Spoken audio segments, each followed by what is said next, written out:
Folks, Black Star Network is here. Hold no punches! I'm real revolutionary right now. Support this man, Black Media. He makes sure that our stories are told. Thank you for being the voice of Black America, Roland. Stay black. I love y'all. All momentum we have now, we have to keep this going. The video looks phenomenal. See, this difference between Black Star Network and Black-owned media and something like CNN. You can't be Black-owned media and be scared. It's time to be smart. Bring your eyeballs home. You dig?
Today is Tuesday, August 29th, 2023. Coming up on Roland Martin Unfiltered, streaming live on the Black Star Network from Atlanta. A white conservative is going after a black women-led venture fund based here in Atlanta. We will talk with leaders of the Fearless Fund about this latest effort of white fear. Again, white folks just not happy at all with black folks out there who are just trying to do things the right way. And so it is unbelievable when you even look at the lack of investment that goes to African Americans in the venture capital world.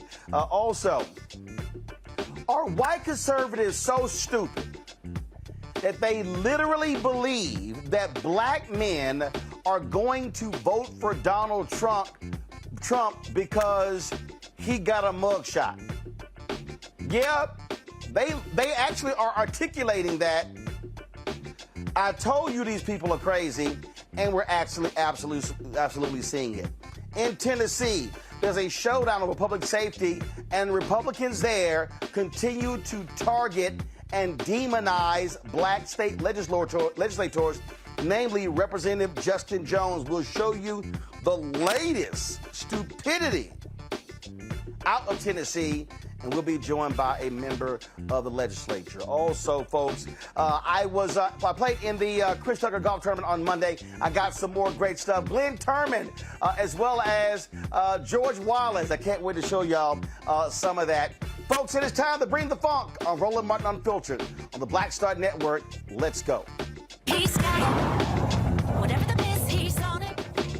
Whatever it is, he's got the scoop, the fact, the find. And when it breaks, he's right on time and it's rolling. Best believe he's knowing. Putting it down from sports to news to politics. With entertainment just for kicks, he's rolling. It's on go, roll, y'all. It's Roland Martin, yeah.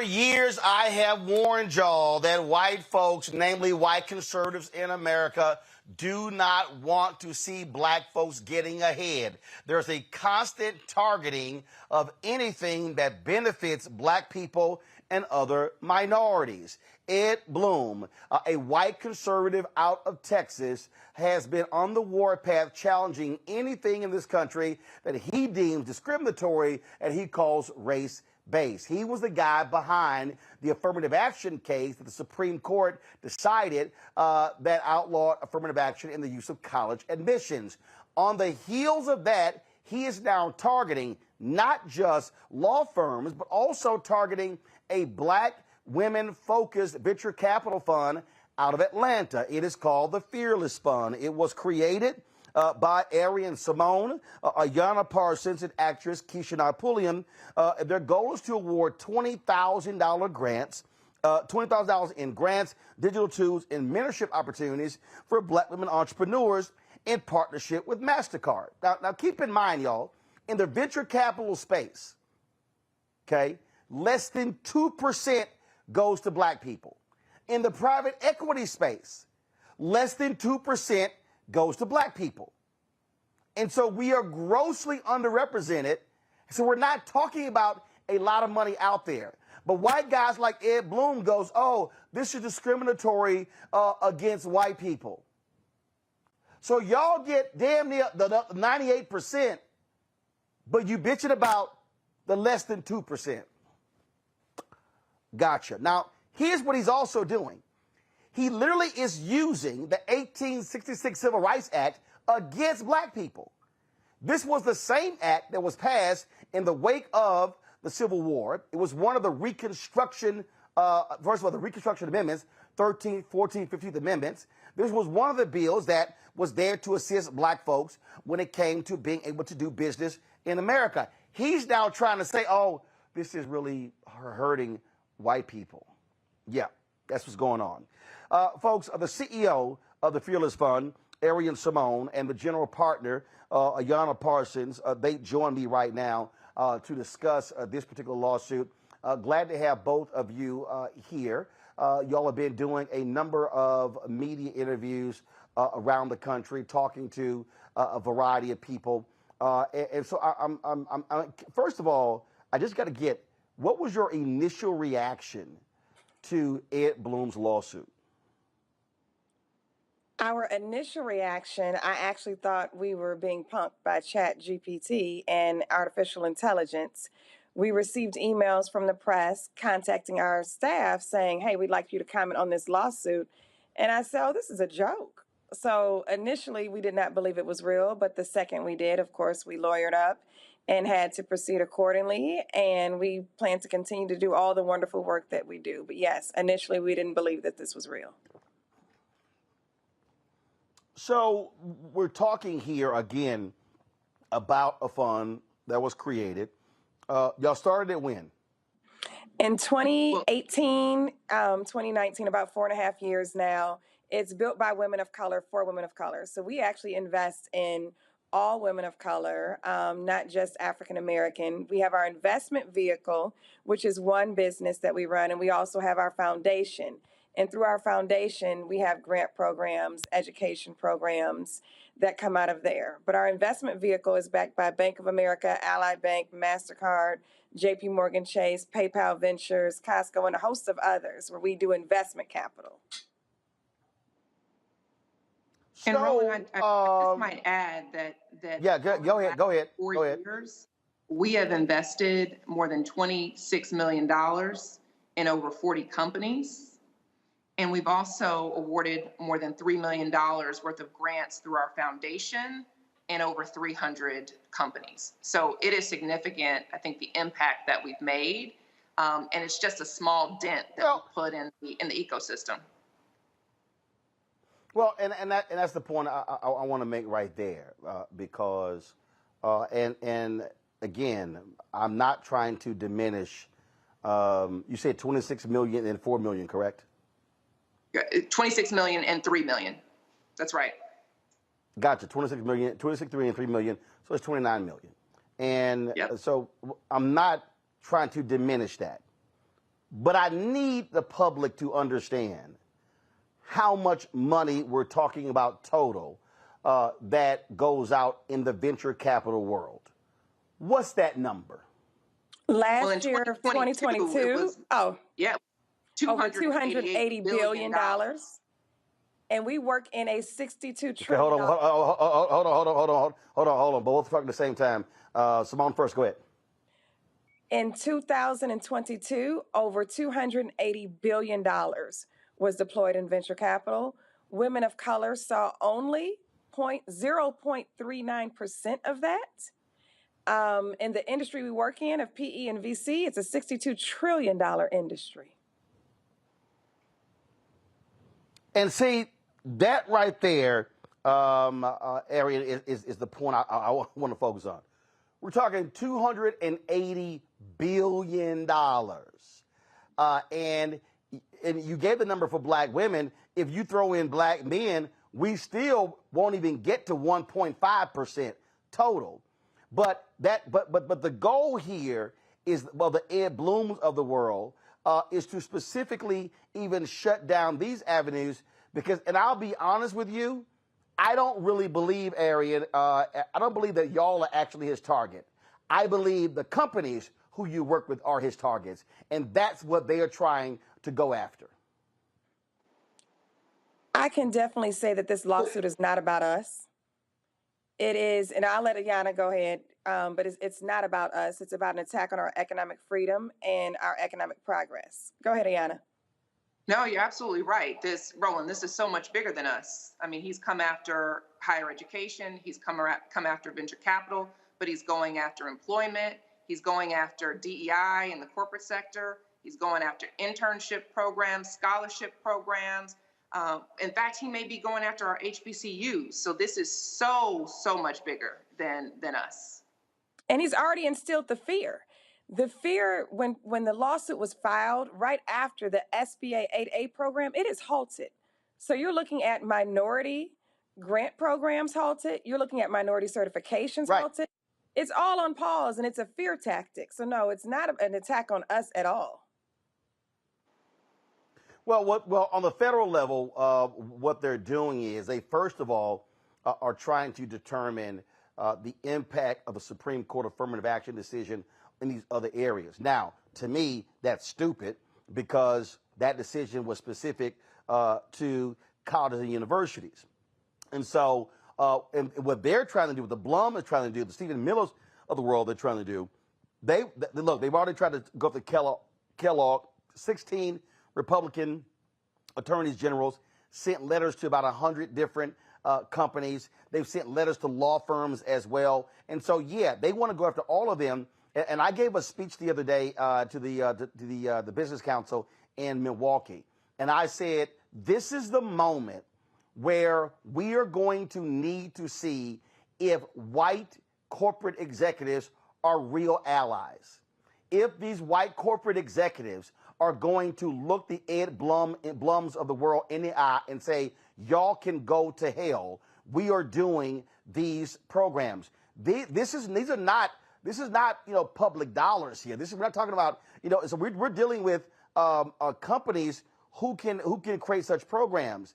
They want to go after the entire ecosystem that has created, and it's not like it's been great, but has created the opportunity for African Americans to be able to participate in fellowships, in scholarships, in colleges, in being able to be entrepreneurs, and they don't even like that. That's right. I mean, this is about economic freedom and opportunity, and you shut off that access like Ed Blum is trying to do and intimidate us. It has resounding effects and impacts for generations to come. And that's why, as we talked at the March on Washington this past weekend, that it is truly a state of emergency, and we need everyone to understand how much bigger this is than the Fearless Fund. I'm curious. I'm curious to know because I'm always about who's standing. So, Arian, I'll start with you. I'm curious to know. Black Economic Alliance? Executive Leadership Council, these other different groups, have they reached out to y'all? Are they saying, hey, we're going to be standing 10 toes down with y'all? Are you receiving phone calls? Are you receiving emails from other groups who are saying, we are not going to let them go after you alone? We're standing with you. Is that happening? Yes, we've received many phone calls, many emails, many people who are standing in solidarity with us. You will see more mobilization coming soon, but many people have definitely come to say, we support you and we stand with you on this issue. Even as of recent, Forbes reported about how 70 venture capital firms came together and said, you know what, we stand with the Fearless Fund. We don't think that this is right. We are in solidarity with them, and many others are coming to the table as well, too. So that has definitely been a blessing, and we are grateful for all of them. And a lot of people have also signed our petition at www.fearlessfreedomnow.org, and they've reached out through our website as well to join the fight.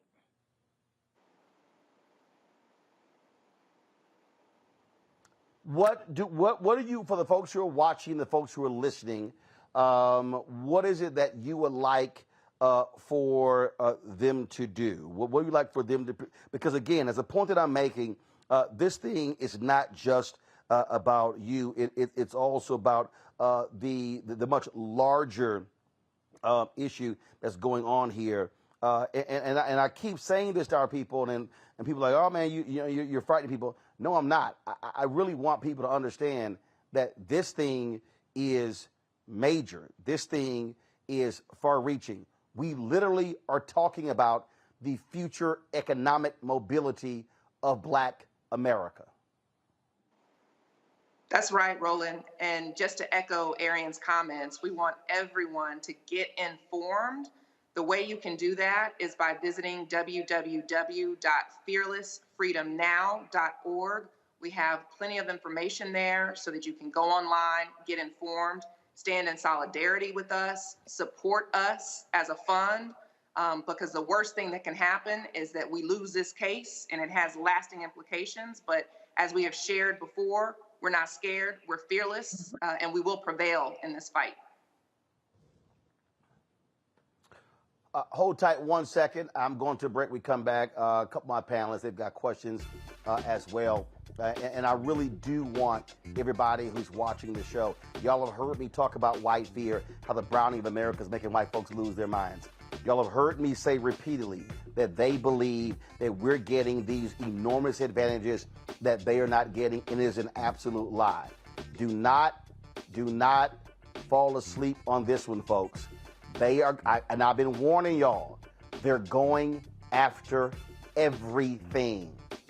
Any program or initiative that is out there that is about creating opportunities for Black people and people of color, they are going to go after.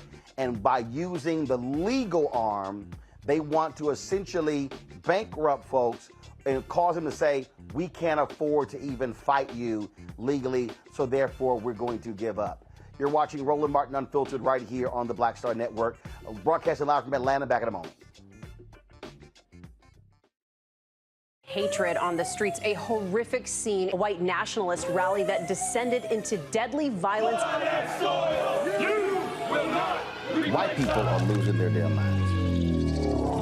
As an angry pro-Trump mob storms the U.S. Capitol, we've seen shooting. We're about to see the rise of what I call white minority resistance. We have seen white folks in this country who simply cannot tolerate Black folks voting. I think what we're seeing is the inevitable result of violent denial. This is part of American history. Every time that people of color have made progress, whether real or symbolic, there has been what Carol Anderson at Emory University calls white rage as a backlash. This is the rise of the Proud Boys and the Boogaloo Boys. America, there's going to be more of this. Here's all the Proud Boys, guys. This country is getting increasingly racist in its behaviors and its attitudes because of the fear of white people. The fear that they're taking our jobs, they're taking our resources, they're taking our women. This is white fear.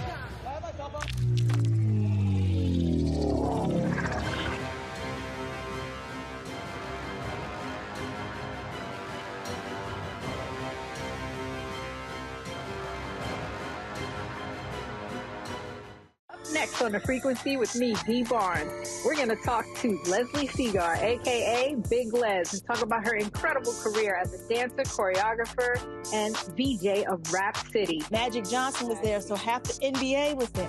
Iman the supermodel, so all the supermodels were there every day. Actors, right. Like it was a who's who of who's who. Right here on the frequency in the Black Star Network. Hey, it's John Murray, the executive producer of the new Sherry Shepherd Talk Show. This is your boy, Earthquake. And you're tuned in to Roland Martin, Unfiltered.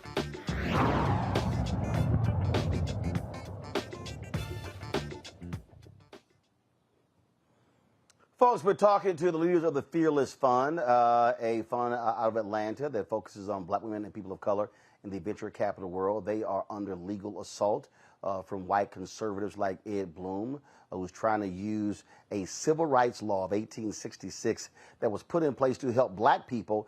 He's now trying to actually use this against black people. Dr. Larry Walker joins us on the show today. He, of course, is a professor, assistant professor, University of Central Florida. Michael Imhotep, host of the African History Network show out of Detroit. Larry, your question first for our two guests with the Fearless Fund. Yeah, sure. Thank you, Roland. I've seen you talked about obviously the importance of being on this show, this platform, and you've been on a number of different platforms over the last couple of days. And I want you to talk about the importance of letting, the black community know about what the work you do and the assault that, Roland and you highlighted, how important it is to get the word out to the black community in terms of the importance of your work and what could happen based on this lawsuit. Oh, it's a state of emergency. The black community definitely needs to be aware of the work that we do for multiple reasons.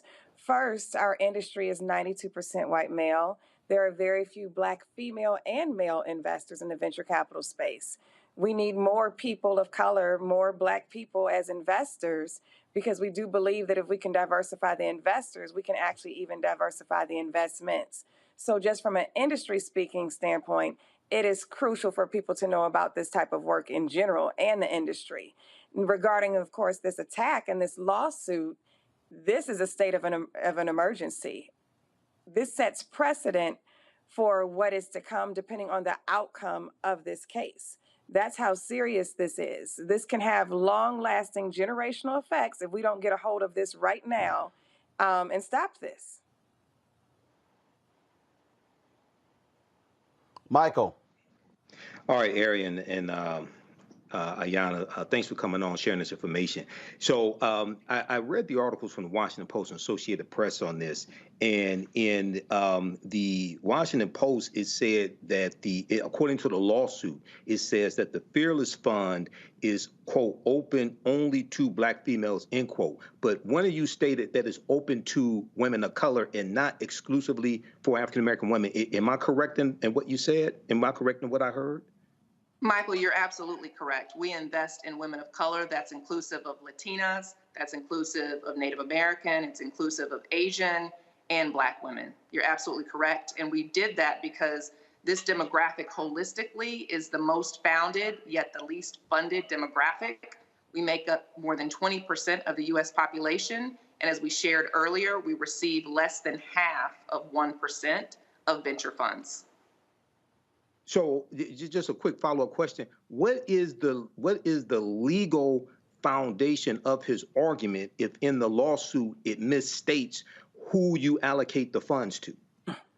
That we can't get into? That's Yeah, we can't get into the lawsuit. But we have the Okay, hold on 1 second. Hold on 1 second. They can't get into the lawsuit because obviously they're in the middle of it, Michael. Okay. Here's what there is no. I can say this. There is no legal argument. Here's the strategy that I need everybody to understand, and we've seen this already. By filing the lawsuit against the Fearless Fund, what they want to do is create pain, concern, dissension, and fear in the marketplace. Right. So here's a perfect example. There was a conservative outfit in Virginia. What they were doing, they were sending letters to largely rural black cities in Mississippi and Alabama and other places, saying that they had people on their voting rolls who were illegal. And they were saying, if you don't drop them, we're going to sue you. There were several cities that were so broke, they said, oh my God, we can't afford the lawsuit, so they changed. Now, they got busted when they got reported on, but they were being effective because they were using the legal argument. And you got to remember, this billionaire just gave the leader of the Federalist Society $1.6 billion to use any way that he wants. Leonard Leo is funding many of these conservative efforts, and so the strategy, and I'll let them speak in a second. But the strategy is not to actually win a lawsuit.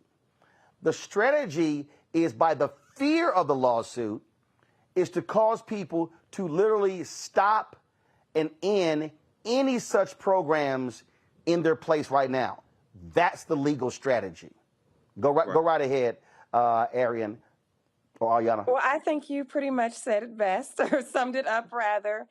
This is not an attack on us. It's definitely to instill fear. I think that's the best way to sum it up. Of course, we can't get into the logistics of the lawsuit, but just by the filing suit on us, people have already started to adjust their programs, which is unfortunate. And it's just out of fear. They're not even being sued. They're just changing just because. And I'm like, oh no, you need to stand up for what you believe in and what your programs are designed to do. They wouldn't exist if the disparities didn't exist. So they have to continue. That's right. And I know these are friends and these are clients, but I'm just going to say to the both of you, any of these companies that are all of a sudden getting skittish or pressing the pause button or changing as a result, please let us know, because here's the thing. These are the same companies that we as black folks don't need to be supporting with our dollars. Because if they're not going to, and this is the point I keep making, if they are not going to stand up for us against these attacks, but they still want us buying their products, that's completely unacceptable. And this is the moment. Black folks have been fighting this fight forever, but this is the moment for white people, so-called allies, to stand with us and say, we are going to fight tooth and nail against every single one of these efforts, just like the white military leaders stood up and wrote letters to the Supreme Court and said diversity is in the national interest of the military. And that is why in that very affirmative action ruling, the Supreme Court said that it did not apply to the military academies because it's in the national interest. Amen. No, we agree. I'm just saying. So No, go ahead. We definitely agree with you wholeheartedly. Luckily, in our case, though, and this may be just an outlier, our investors are definitely continuing to invest. Our investors are definitely continuing to support. So we are in a position where those companies are definitely standing by this and their work. They are going to continue to do this work with us. But in the event there are any that are not, we have no problem letting you know.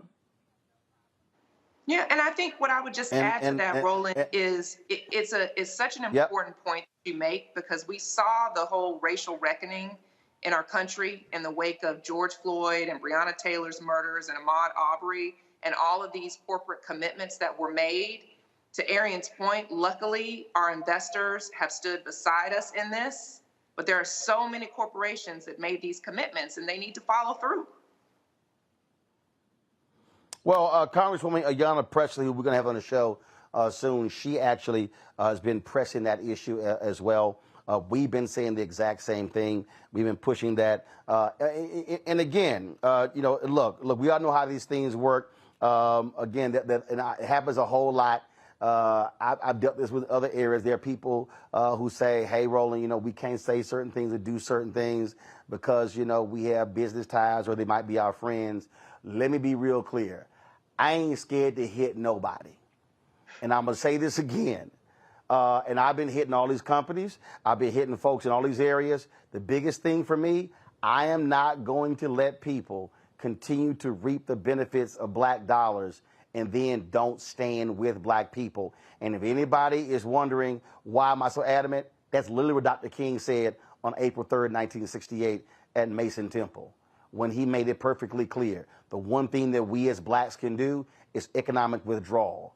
The reality is black people have been putting money into this system. And in fact, when we talk about, and I need everybody to understand this here, the work that y'all are doing. When you talk about the $26 million in grants to companies, the $3 million through the foundation, everybody needs to understand the greatest source of venture capital, private equity money in America comes from pension funds. Mm-hmm. That means public workers. That means teachers, firefighters, police officers, people who work in the sanitation department. If you are black and you are watching and listening to this show, do understand your money, you are the financial backbone of the venture capital world. Mm-hmm. And so a significant number of these people, public workers, your money is going to essentially 90+% of white men in private equity. And when people keep saying, how do we change this? I keep saying you change it on that bottom, on that level. When they come to the pension funds, those states should be saying, no. How many black folks are y'all investing in? What black PE firms are y'all using? What black venture capital firms are using? If y'all want access to our pension funds, y'all better have a level of diversity. And that's why I believe the Ed Blooms are also filing these lawsuits, because they know that's also coming. We've already seen that happen in California, in New York State, in the city of Chicago, and some other places where they've been saying, you're not going to come get our billions of dollars if you're not going to be investing in black people. Final comment from both of you. Oh, I love that, because I always give that example of the PE industry, of PE and VC being backed by the pension funds, built by people of color, primarily in those careers. And then it goes up to the 92% white male, and then they invested in the white startups. And then very rarely does this money come all the way back down full circle into our community. So I love that example and that education, because people need to definitely be aware of that. But in my final thoughts or my final words on this interview, I definitely just want people to understand that this is a state of an emergency. Please sign the petition. We would love your data. We need to mobilize behind this, and we need to stop this in its tracks. The only other thing I would add to that is that I just want our people to know that entrepreneurship is the pathway to economic freedom. And what Ed Blum is trying to do is he is trying to dismantle our economic freedom. Stock market won't do it. Home ownership won't do it. Entrepreneurship is the way to wealth creation, and that is why the Fearless Fund exists. So visit www.fearlessfreedomnow.org to join in our fight. Thank you so much, Roland, for having us. All right. Keep us abreast of what happens, and we will take the course as well. We appreciate it. Thanks a lot. Thank you. Thank you. All right, folks, going to go to break. We're going to come back, and we're going to talk more about this, and because I really need all of y'all watching to understand what you just heard. I need you to understand, because I know there's somebody who's watching. I haven't pulled up the comments yet on the message boards. And I know somebody's sitting here going, oh, all this stuff y'all talking, that's just rich black people's problem. Y'all have no idea what is going on here, and it has a direct impact on every single one of you. And we'll do that. We come back. Folks, you watching YouTube, hit the like button, please. We want to easily hit 1,000, 2,000 likes every single show. Y'all love chatting. We'll hit that doggone like button. And don't forget, support us as well. Download the Black Star Network app, Apple phone, Apple TV, Android TV, Roku, Amazon Fire TV, Xbox One, Samsung Smart TV. Also, send me, you want to join our Bring the Funk fan club. Look, guys, this is real simple. The work that we do ain't free. It's not free. We cannot do this without your support and your help. Please join our Bring the Funk fan club. Our goal is to get 20,000 people annually contributing on average $50. That's $4.19 a month, 13 cents a day. You can send your check and money order to P.O. Box 57196, Washington, D.C. 20037-0196. Cash App, $RM Unfiltered. PayPal are Martin Unfiltered. Venmo is RM Unfiltered. Zelle, Roland at RolandSMartin.com. Roland at RolandMartinUnfiltered.com. And don't forget to get a copy of my book, White Fear, How the Browning of America is Making White Folks Lose Their Minds. Available bookstores nationwide. Download your copy. You can buy it on Amazon, Barnes & Noble, Target, Books A Million. Download the audio version on Audible. We'll be right back. You go into a barbershop in a 700 credit score neighborhood, black or white.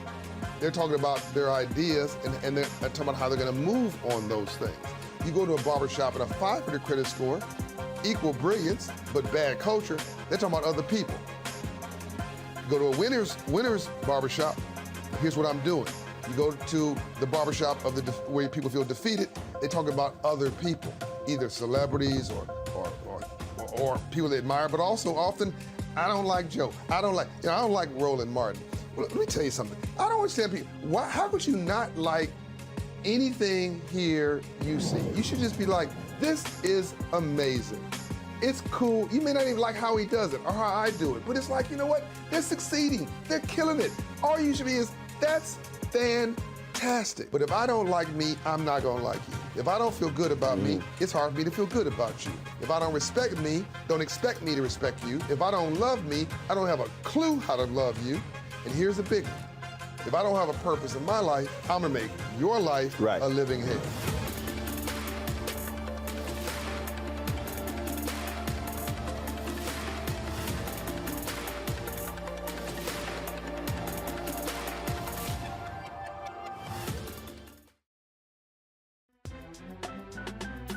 I'm Faraji Muhammad, live from LA. And this is The Culture. The Culture is a two-way conversation. You and me. We talk about the stories, politics, the good, the bad, and the downright ugly. So join our community every day at 3 p.m. Eastern and let your voice be heard. Hey, we're all in this together. So let's talk about it and see what kind of trouble we can get into. It's The Culture. Weekdays at 3, only on the Black Star Network. Carl Payne pretending to be Roland Martin. Holla! You ain't got to wear black and gold every damn place, okay? Ooh, I'm an alpha, yay. All right, you're 58 years old. It's over. And you are now watching Roland Martin Unfiltered. Uncut, unplugged, and undamn believable.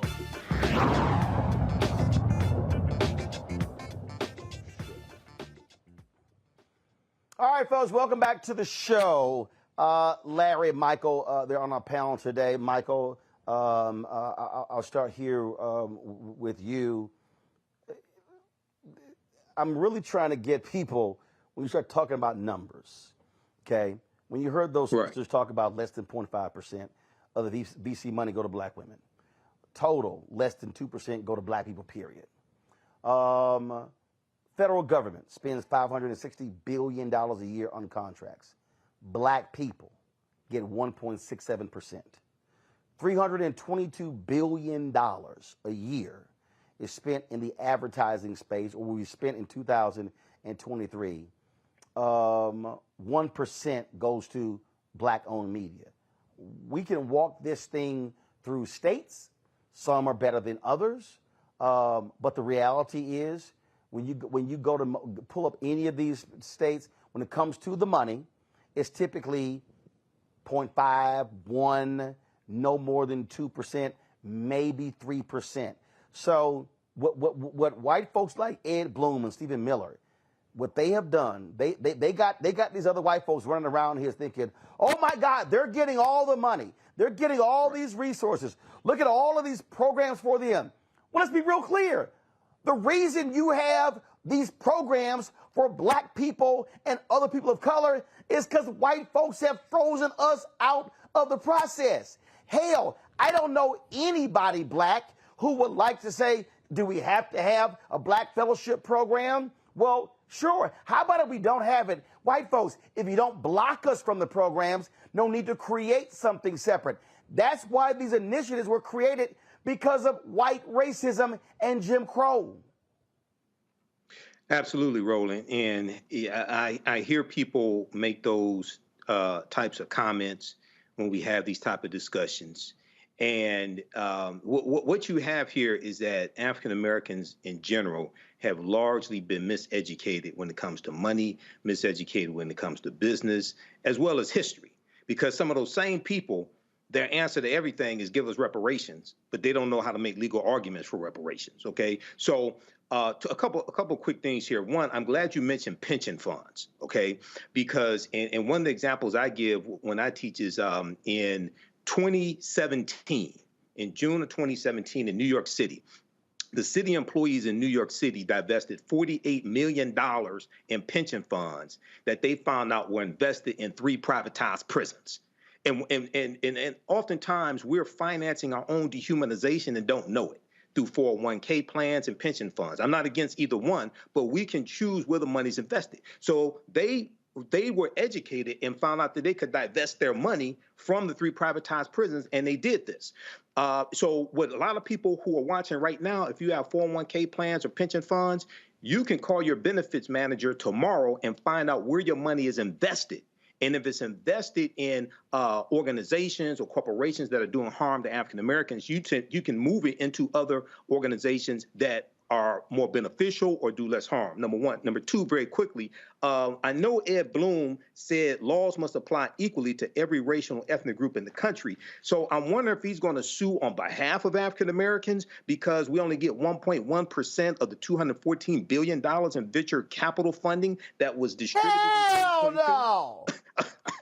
So my thing is like, wait a second, hold on.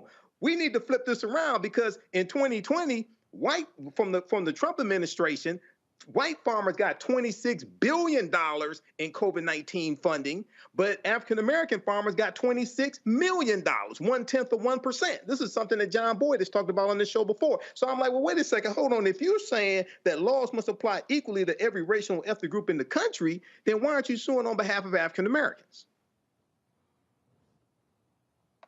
Because Ed Bloom don't give a damn about black people.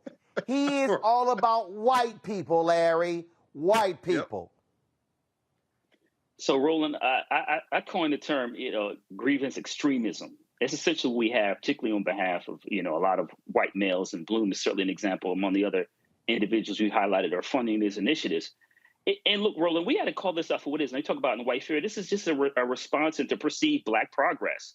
President Obama, the racial awakening, all the other things last couple of years that have occurred, that certain news platforms like Fox have been kind of that shape and mold the minds of, whites throughout the country, not only, a middle class, those who struggle and those from affluent backgrounds kind of believe the idea that black people have made so much progress that we're on the same, we're equal footing, so to speak. But the reality is that black folks in 400 plus years have been trying to level the playing field, but playing catch up. And we're no even close when it comes to economic development and growth, particularly we call investment in black communities. And so you're right, Roland. This is just another example from trying to use the bully pulpit, so to speak, to try to create fear among, like you talked about, a lot of these Fortune 500 companies that you highlighted earlier, they're supporting this initiative. But the bottom line is, it's all hands on deck, Roland. We have to make sure, and we're seeing this with this particular fund, but we have to make sure that black folks understand what's happening. How could it have a long-term impact in terms of economic viability in our community? And we have to prepare to attack these folks using all means necessary. And we have to be aware that at every level, whether it's higher education, venture capitalists, wherever, we're under attack, and we have to be prepared to support initiatives to make sure black folks can thrive. And see, Michael, again, I think that what often happens when these things come up, there are people, and what they'll say is well, I mean, look, I'm just a regular person. I'm just out here just trying to do my job. This stuff doesn't really impact me. It doesn't have any impact on me. Well, actually, this is where they're wrong. Because if you're trying to start a business, where are you going to get the money from? Mm-hmm. So if we start talking about black banks, CDFIs, black credit unions, things along those lines, guess what, y'all? Who do you think are making loans? And so it has an impact. What we also know is that if you're African American and you're starting a business, it's a great chance you're going to be hiring other black people. Right. So when we are frozen out of the venture capital private equity dollars, then we don't have an ability to be able to achieve scale and grow our businesses, hire more people. So again, I just keep telling people this is very basic. Very basic. If I look at the numbers, right now. So let's say we here at Black Star Network, say we do $3.5, maybe $4 million, okay, this year. Got about 15 people. If all of a sudden we start getting real advertising contracts, let's say go to $50 million in revenue. Let's say we grow the business and we go out and we hire 50, 60, 70, 75 people. Let's say 75 people. That's 60 more people right now. That's 60 more people with families, individuals who are now going to be able to get paid, buy homes, send kids to college. And so that is what Ed Bloom is attacking. Mm-hmm. And so when you start attacking black economic creation, black wealth creation, or creating the ability to start companies, then you are impacting every single black person, top to bottom, from employee to spouse to children to nieces and nephews, and you're impacting the black institutions that those individuals can then contribute to. So that means that they're HBCU graduates, and we have the ability to hire them. They now are making the means to give back to their schools, to give back to black organizations, to give back to the building the black community. That's why I need people to understand that they are attacking what is literally has created and funded the entire black ecosystem, and they want to bring that down. That is their strategy. Absolutely, Roland. And this goes back to our dear sister, who's now an ancestor, Dr. Frances Cress Wilson, who I knew and interviewed on the African History Network show. She said, if you do not understand European white supremacy and racism, what it is and how it works, everything else that you think that you understand will totally confuse you. Most of us have never really been educated on what you're explaining, what you're breaking down. I'm a historian, degree in business administration. I totally understand this. I've managed African-American owned companies and we had numerous employees, okay? 95% of African-American owned businesses only have one employee, so a lot of our people have never been taught this. But very quickly here, back a few years ago, you hosted something called the State of Black America. And you had Reverend Al Sharpton, you had Susan from Essence, and you had Susan Taylor from Essence, and Dr. Michael Eric Dyson.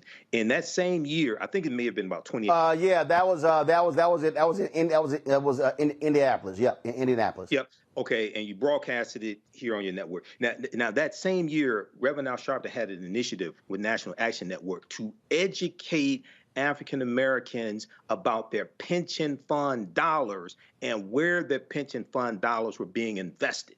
And one of the things he was explaining is that money managers will loan our pension fund dollars to white business developers. Those white business developers will take our pension fund dollars, come into our communities, develop our communities, and gentrify us out of our own communities. So once again, this is going back to how we really have not been taught how we finance our own dehumanization. So we have to understand how this system works all together so this can go to real economic empowerment as opposed to us just being sold entrepreneurship classes that benefit the person who's teaching the entrepreneurship class. You know, Larry, I mean, the thing that sort of irks me is when I hear people go, man, Biden Harris ain't done nothing for black people.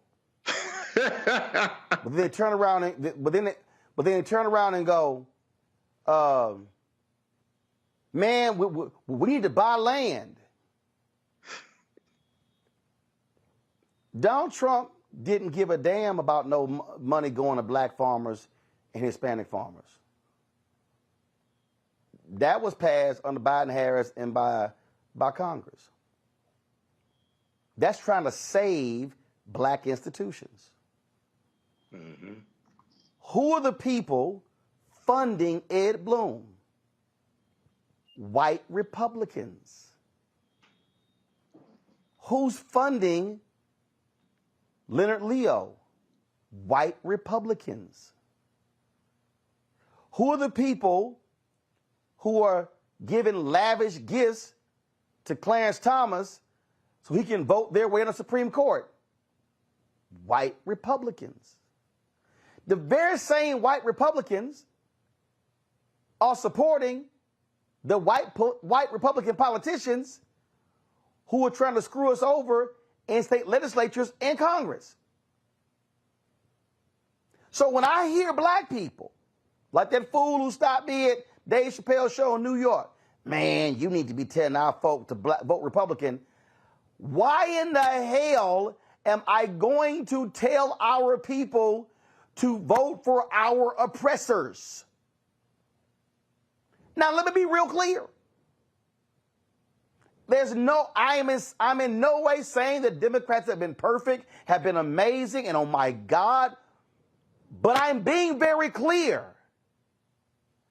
The very people who are funding Ed Blum's lawsuit against the Fearless Fund, who funded his affirmative action lawsuit, are the very same people funding Greg Abbott and Ron DeSantis and Donald Trump and Tim Scott and Nikki Haley and Kevin McCarthy and Mitch McConnell and Marjorie Taylor Greene and Lauren Boebert and Paul Gosar and Jim Jordan, the Republicans in North Carolina, the legislature in Tennessee, the legislature in Florida, the governor of Alabama, Kay Ivey, Tate Reeves, the governor of Mississippi, Sarah Huckabee Sanders, the governor of Arkansas.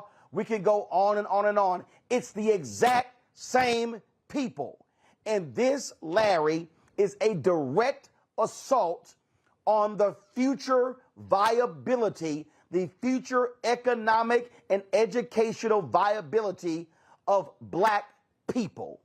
Whether your ass is black, African American, your ass call yourself FBA, ADOS, I don't care what you call it, these people these billionaires are funding the direct attacks on black people and our children and our children's children. Roland, you make some very important points, and related to some of the folks you highlighted, what essentially they're talking about doing, not even realize, some of them are not realizing, some are digging our own grave. And it's really important that folks understand. You highlighted some really key points in terms of particularly legislators in various states. I'm certainly now, currently in the belly of the beast, so to speak, but it's really important that folks understand these are anti-black policies. And it's not, like I said a few minutes ago, it's not you. And these folks are thinking strategically. They're thinking generational. Just like with the Roe v. Wade, fight for Roe v. Wade the last couple of decades, Republicans spent decades leading up to the moment where they had put the right justices in place to overturn Roe v. Wade. So we have to make sure that Bloom and folks in various, states, you talked about Texas, certainly Florida, Mississippi, Alabama, et cetera, all these other jurisdictions throughout the United States.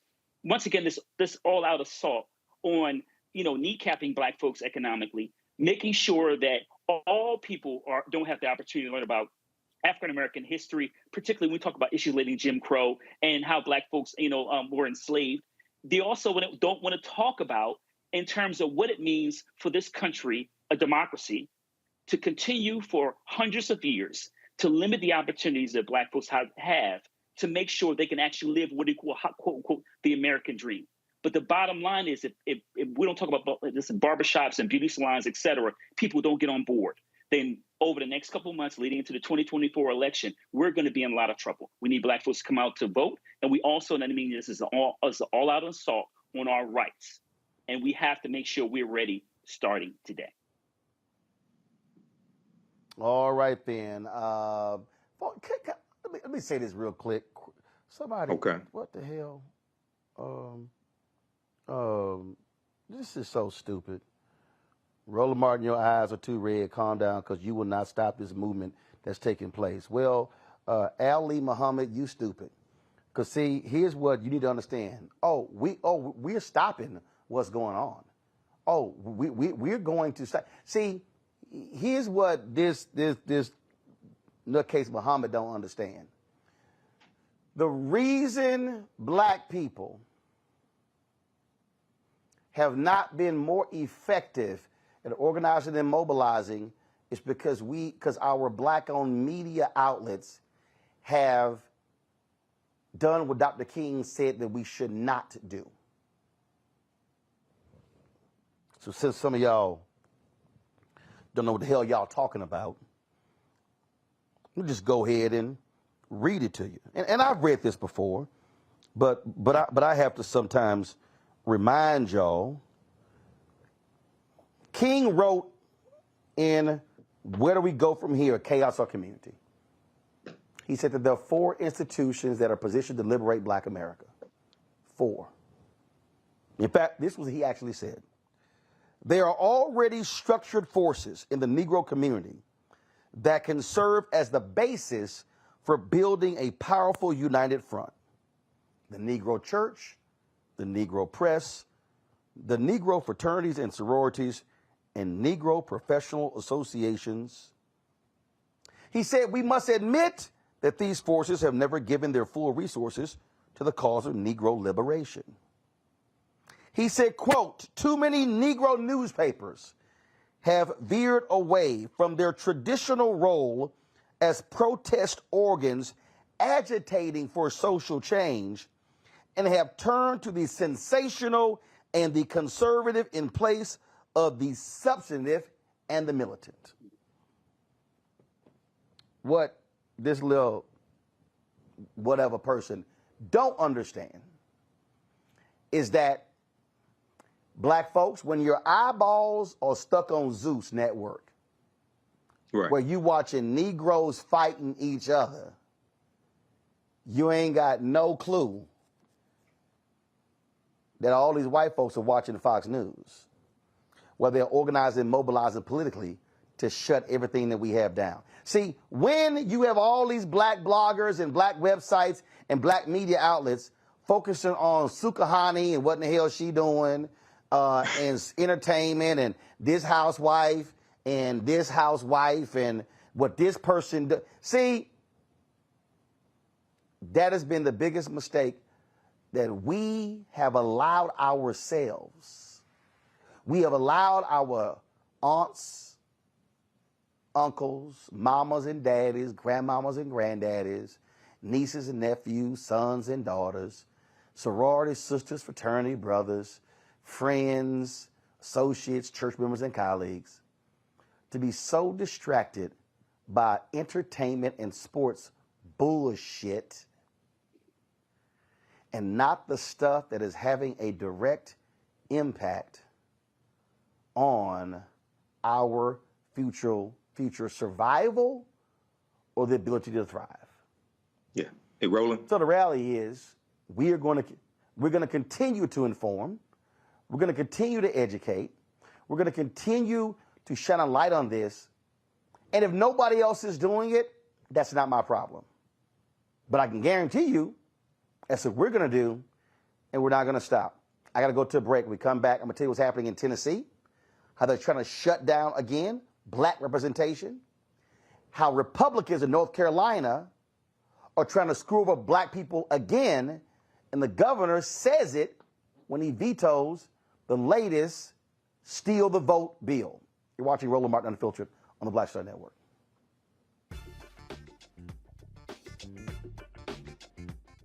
The next A Balanced Life with me, Dr. Jackie. Summer is flying by and back to school is just around the corner and fall is here. That's right, a new season is upon us. On our next show, we talk about jumping into action and putting procrastination in the rearview mirror. That's on a next A Balanced Life with Dr. Jackie here on Black Star Network.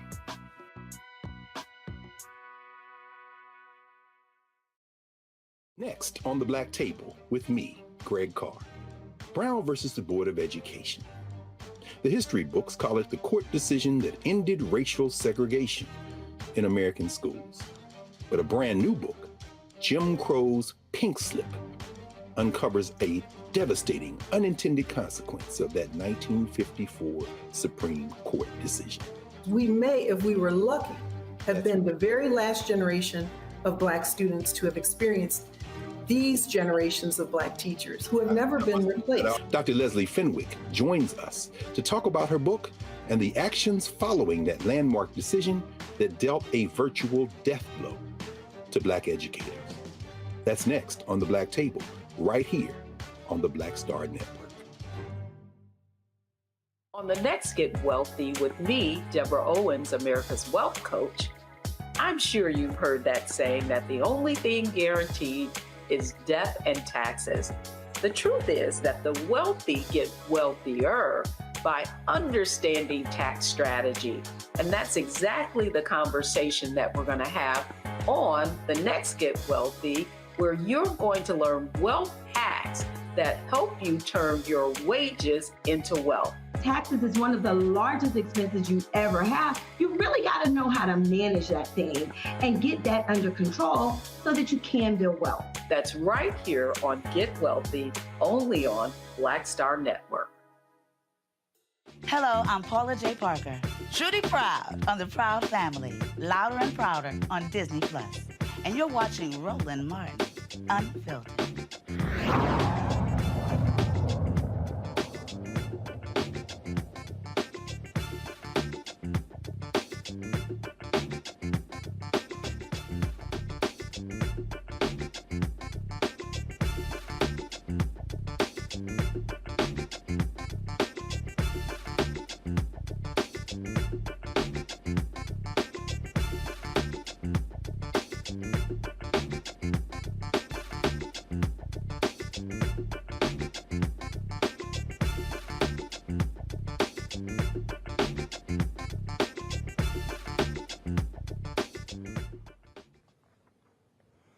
All right, folks, Republicans in Tennessee, they can't stand black people with an opinion. The Speaker of the Tennessee House continues to verbally assault black representation by continuing to silence Representative Justin Jones. Folks, here's what happened just yesterday. Representative Justin Jones was speaking about a bill. The Speaker declared that he was out of order, and then decided to take a vote saying, oh, if somebody's been declared out of order twice, they can vote to silence them for the day.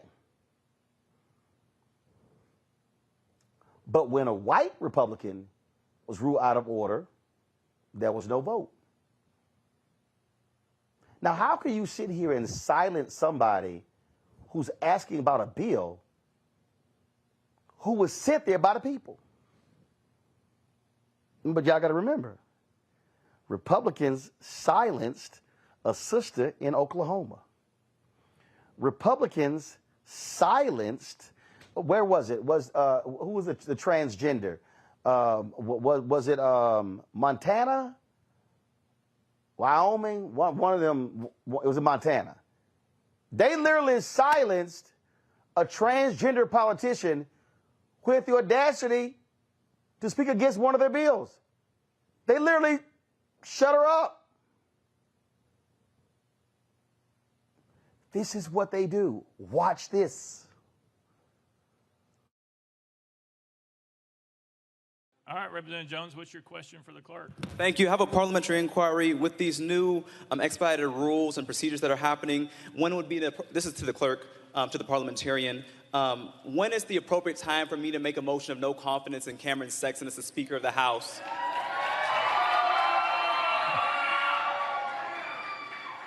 Mr. Clerk. Mr. Speaker, as I stated when I got this question before, it would be unfinished business. Representative Jones.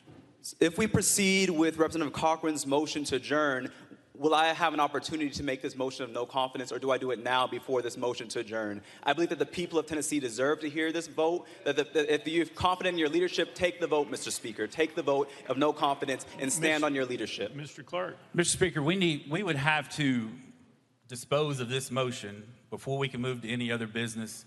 And as I stated before, the appropriate time for the representative's motion would be under unfinished business. Representative Jones, it has to be a question for inquiry.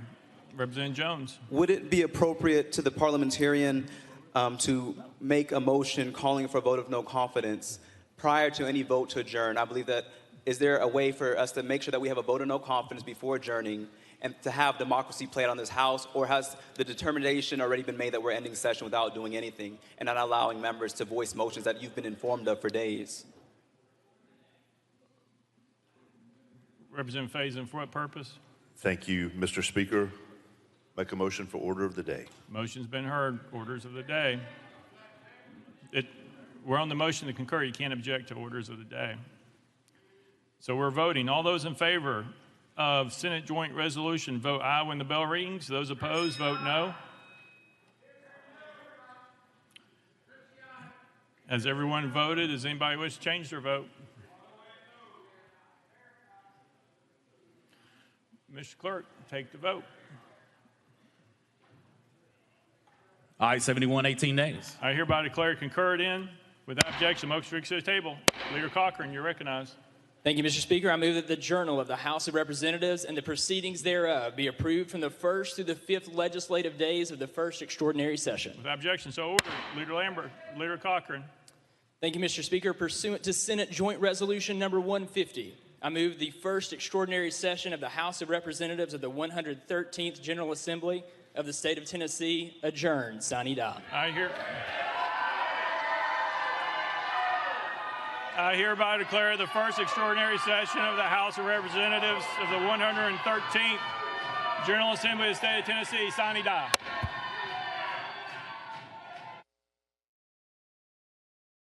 That was actually the wrong video. Here's what actually happened. Representative Jones asked a series of questions. The speaker said if you're called out of order twice, then they can vote to actually silence you. The people in the gallery objected. He then ordered the state troopers to remove everyone from the gallery. Now remember, these are the same Republicans who banned people from holding up signs at committee hearings. Guess what? A judge ruled today, I'm sorry, y'all can't do that.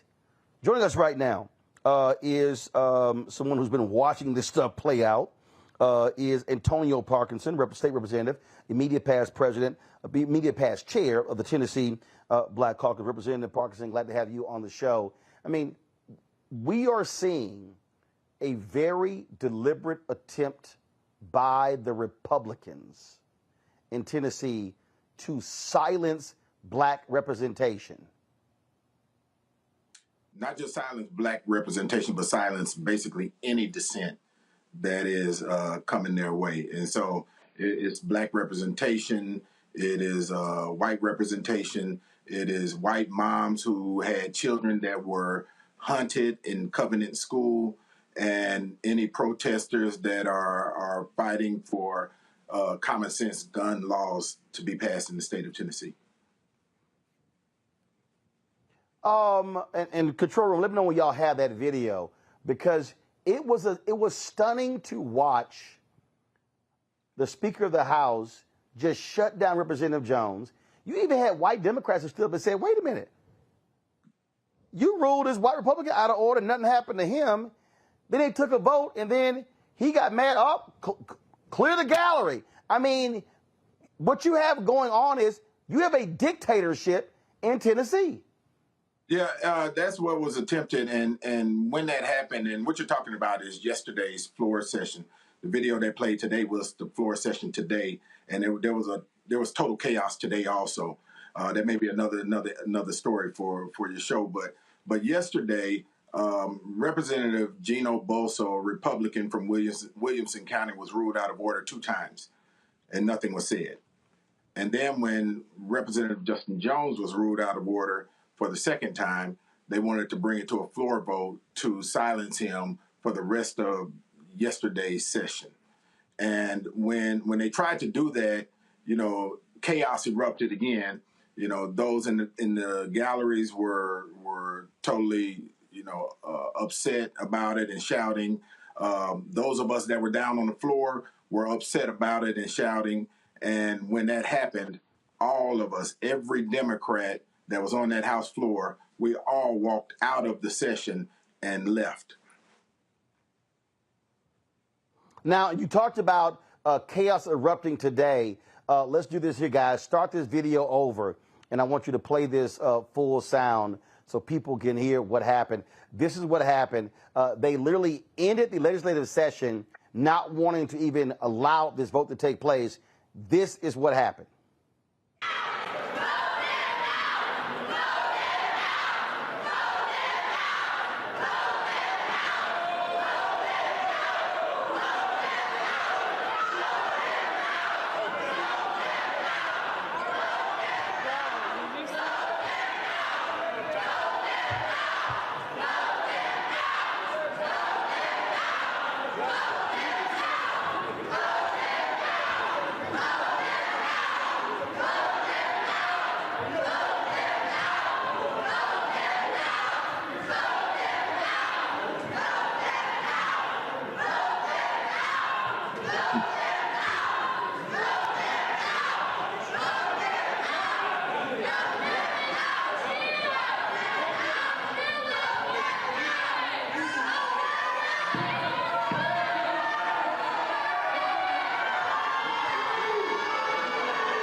Okay, Representative Parkinson, we're going to run that video again.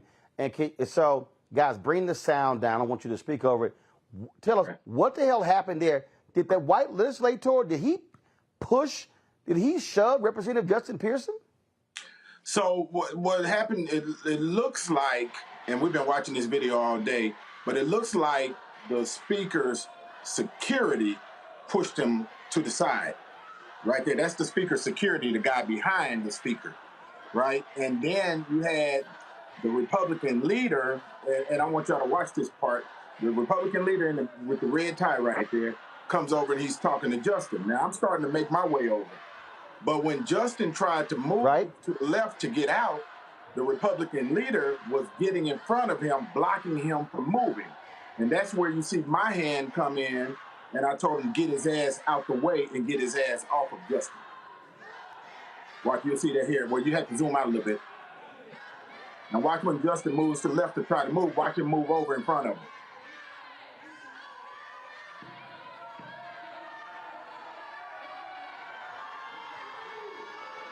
Right there.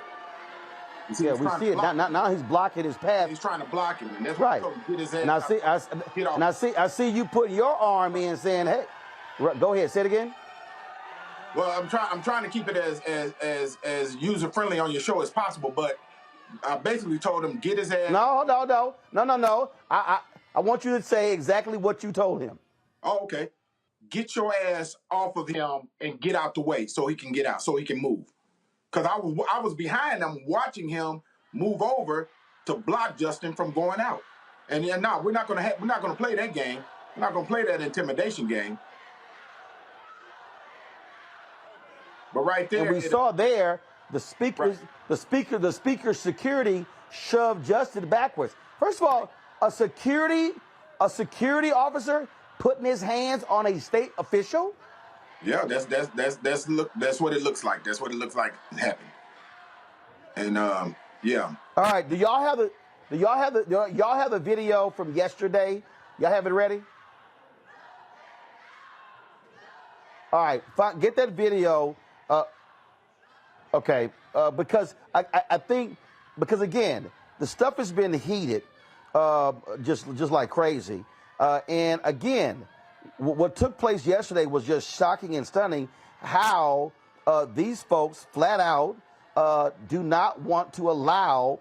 Look, they expel Representative Pearson, they expel Representative Jones, and what they're doing now is just continuing to antagonize them, attack them, not allowing them to represent their constituents.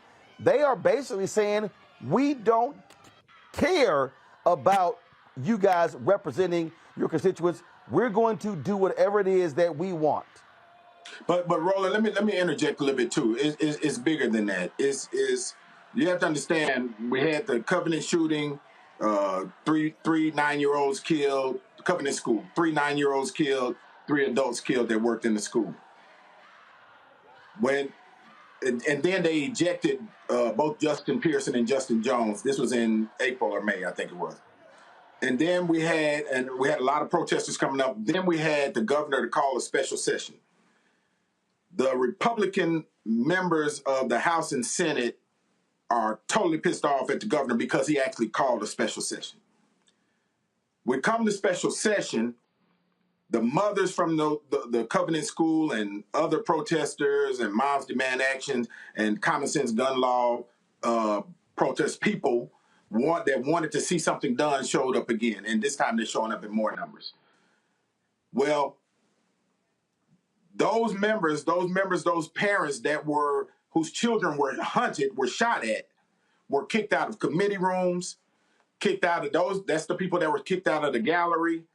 And then they were trying to shut down anyone that wanted to talk about common sense gun legislation.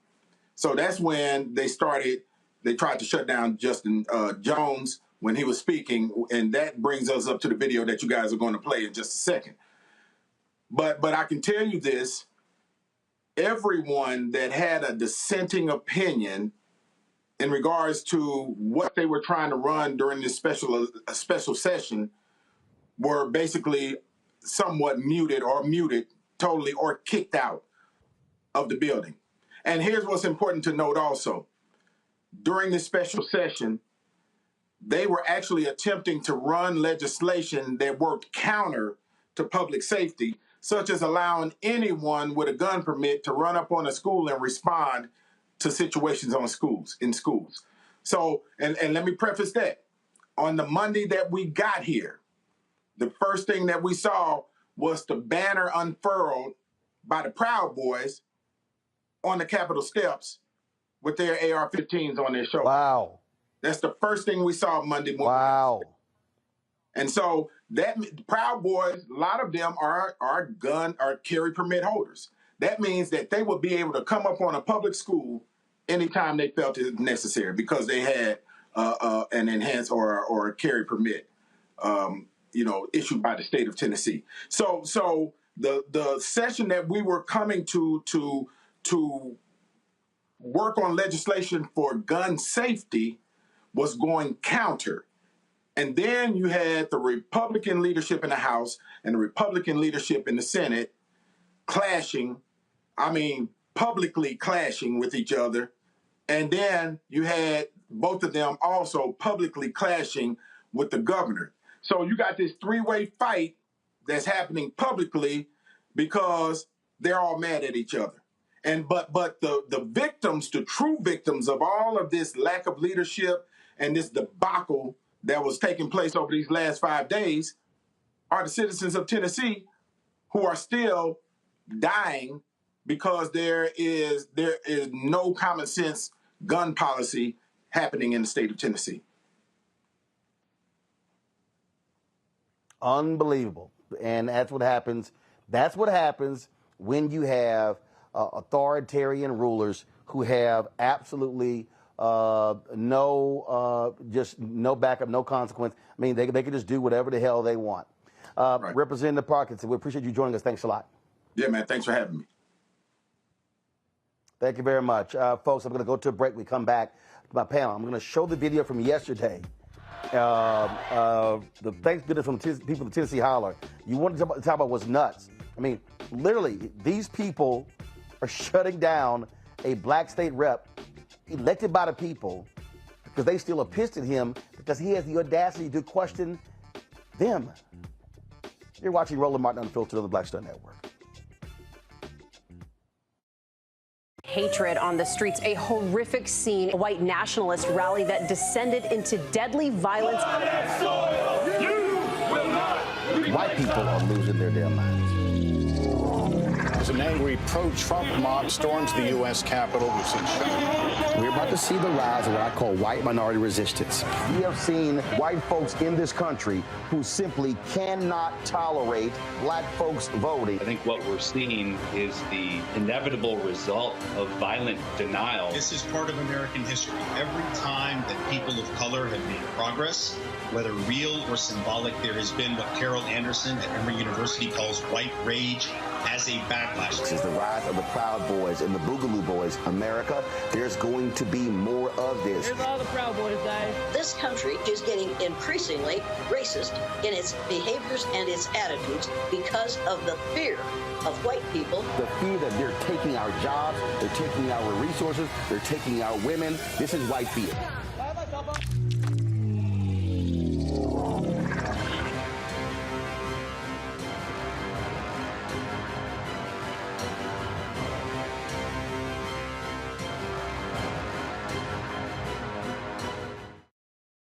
Next on The Frequency with me, Dee Barnes. We're going to talk to Leslie Segar, a.k.a. Big Les, and talk about her incredible career as a dancer, choreographer, and VJ of Rap City. Magic Johnson was there, so half the NBA was there. Iman the supermodel, so all the supermodels were there every day. Actors, right. Like it was a who's who of who's who. Right here on The Frequency in the Black Star Network. Hi, I am Tommy Davidson. I play Oscar on Proud Family, Louder and Prouder. I don't play Sammy, but I could. Or I don't play Obama, but I could. I don't do Stallone, but I could do all that. And I am here with Roland Martin on Unfiltered.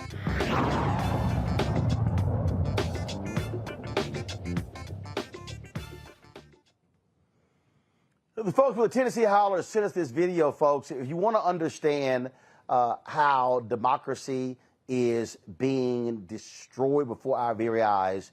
This is from yesterday in the Tennessee legislature. The Republicans dominate. What our schools need are mental health professionals. We need funding for mental health, for counselors. We need to pay our teachers better. We don't need more police in our schools. Representative Jones, you're off the bill again, sir. You're out of order. Sorry. Representative Pearson, you're recognized. Oh, that's two. I'm sorry. We're on the board. That's the second time being out of order today. For being off the bill. There's no point of order. It's non-debatable. We're on the board. Is that right, Mr. Clerk? That's correct. If somebody were to stand up and have a bill on the floor, even though they've been silenced, they should still be able to come up into that well and present their bill. If someone raises their hands and make a motion, that is not a debate or remarks. So I want to know how the clerk is taking this to interpret that this member can no longer make a motion or present legislation that he has been elected to give. Mr. Speaker, I don't know how a member could present a motion or a bill if they are not allowed to be recognized for debate or remarks. Mr. Clerk, take the vote.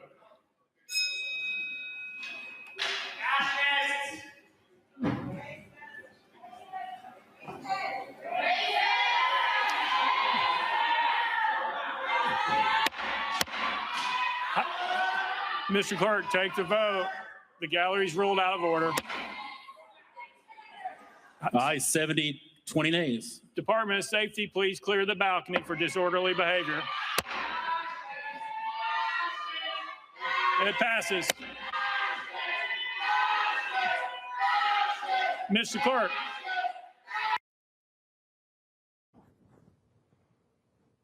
Larry, these people are absolutely deranged in Tennessee. Yeah, the same people calling for law and order all the time, right? You know, Roland, listen, we're constantly seeing over the last couple of years the deterioration of democracy in the United States. And, you know, this is why your platform is so important to talk about these important issues, particularly that's happening not at this national level, but it's happening in states like Tennessee and Florida and others. But goes back to my earlier point. If people don't wake up to see what's happening, then we're going to find ourselves in a dictatorship. And there have been efforts underway for the last several years just to make sure that happens. But what happened in Tennessee is just a microcosm of generally what's wrong with our society. And then a contradiction that, you know, there's one political party always historically talks about the importance of following the rules and doing the right thing, the Republican Party. And then what we find is that it's all hypocrisy. And so some of these same individuals would talk about, quote, Dr. King, or, you know, all the others, some other civil rights, you know, those who fought for civil rights throughout the United States history, but would do the polar opposite of what Dr. King and other civil rights activists fought for. And that is to make sure that Black folks have equal footing when it comes to the rest of America, which is not happening. And we certainly see that in Tennessee, which is, once again, another example of the problems we see in state legislators throughout the United States, particularly those, Roland, that have been because of supermajorities held by the Republican Party. Michael. You know, Roland, I'm glad you showed that. I was reading articles about this, and this is purely about power. This is not about fairness. This is not about following the rules as far as Republicans are concerned. And this is about attacking African-American elected officials who are standing up for their communities and trying to push legislation that is beneficial for their communities. And, you know, in the previous segment, we mentioned Dr. King, and you read from page 132 of his book, Where Do We Go From Here? Chaos or Community. But also, April 3rd, 1968, Dr. King talked about we have to always anchor our external direct action with the power of economic withdrawal. And what's missing here, and this ties into when you named all the Republicans who were financed by the Republican billionaires, the top 3, 4, 5 corporations that are financing the Republicans in Tennessee, Jim Jordan, all these other Republicans, Kevin McCarthy. There has to be nationwide economic boycotts of those 3, 4, 5 top corporations, okay, to redistribute the pain through targeted, sustained economic withdrawal strategies, which is what Dr. King preached. Okay, so yes, vote them out, but the election is not till November 2024. Okay, we can vote with our dollars, and that when you put economic pressure on those corporations that put these Republicans in place, you can better push your agenda, because they're going to pick up the phone when they're losing too much money. These corporations, they're going to pick up the phone and tell them, look, you need to vote this way, because they tell them to vote the other way that's beneficial to the people who are paying them. So we have to understand how all this works. Folks, let's now talk about North Carolina. Again, I keep telling y'all what Republicans are doing. And so I love these people who like, man, I'm thinking about sitting the election out. I ain't trying to sit here. You know, I don't know. I'm like, are y'all that dumb? What these people are doing? This is Tennessee, Mississippi, Alabama, Florida, Texas, Arkansas, South Carolina, North Carolina. I could keep going on and on and on. So what did the Republicans do when they got a supermajority? They immediately said we are ramrodding this voter bill, voter security bill, which is utter bullshit. And the governor of North Carolina essentially said, this is some bullshit. This is what the governor, Roy Cooper, Democrat, said today when he vetoed this bill. He said, quote, this legislation has nothing to do with election security and everything to do with Republicans keeping and gaining power. in working to erect new barriers for young and non-white voters, many of whom use early voting and absentee ballots. This bill also hurts adults, rural voters, and people with disabilities. It requires valid votes to be tossed out if the post office delivers them even 1 minute after 7:30 p.m. on election day, or if a computer rejects a signature. It encourages voter intimidation at the polls by election deniers and conspiracy believers. North Carolina has conducted fair and secure elections, but this bill will block voters and their ballots unnecessarily. Therefore, I veto the bill. Now, the Republicans, they cannot override it because they got a supermajority. They've overwritten 15 vetoes this session, including 6 last week. Now, that's North Carolina. Check this out. In Wisconsin, the Republicans are mad as hell, y'all, that Democrats now have a 4-3 majority of the state Supreme Court. So check this out.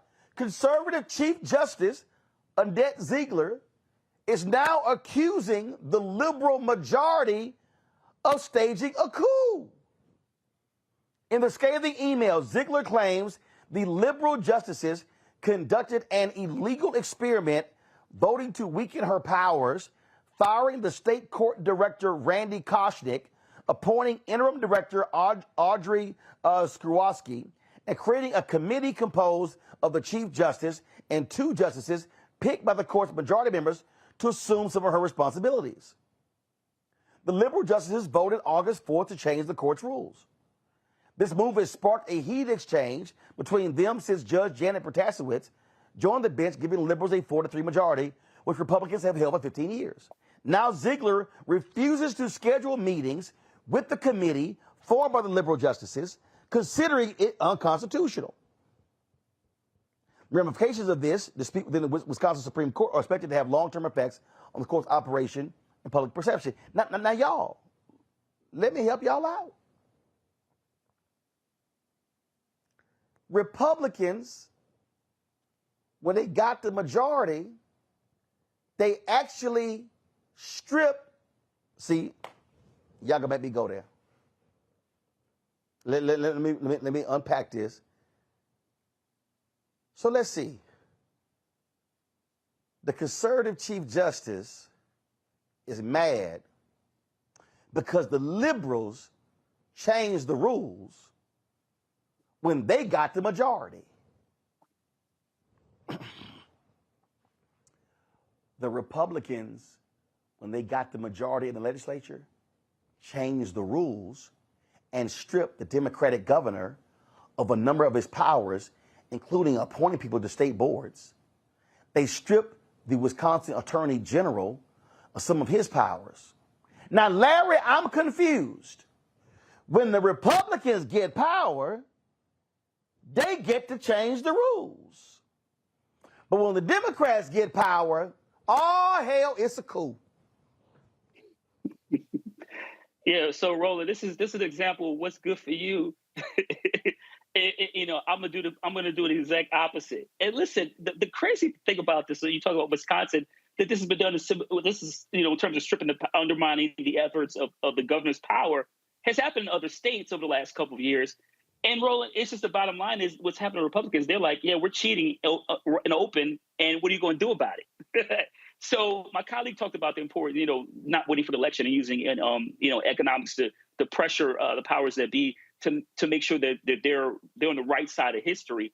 But Roland, this is an old broken record. I mean, we've been dealing with this strictly during the Jim Crow. Just folks who just change the rules to make it harder for people for those individuals who voted and voted certain individuals to power to make sure it never happens. And listen, I read the article about the Chief Justice and some of his concerns, but the bottom line is he doesn't care. And now that like you said that the Democrats, liberal judges have the majority, it could have a massive impact on what happened in Wisconsin. And then obviously as we talk about transitioning to 2024. But the bottom line is Republicans, they cheat and don't care. They change the rules all the time. I see it here in the state of Florida. You talk about North Carolina, Wisconsin. We could just keep going. A lot of these states, former Confederate states, also, I guess, that are changing a lot of these policies, and they have super majorities. And when they do finally lose and they have egg on their face, they pretty much say, well, we're just going to change the rules, and what are you going to do about it?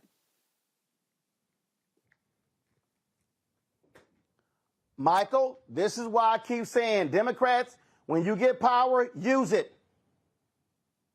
Absolutely. And Democrats in Wisconsin, at least, are learning from Republicans because they're changing the rules. And that's what you have to do. Like I said, you're dealing with Republicans, you're dealing with cutthroat gangsters. They don't care about fairness.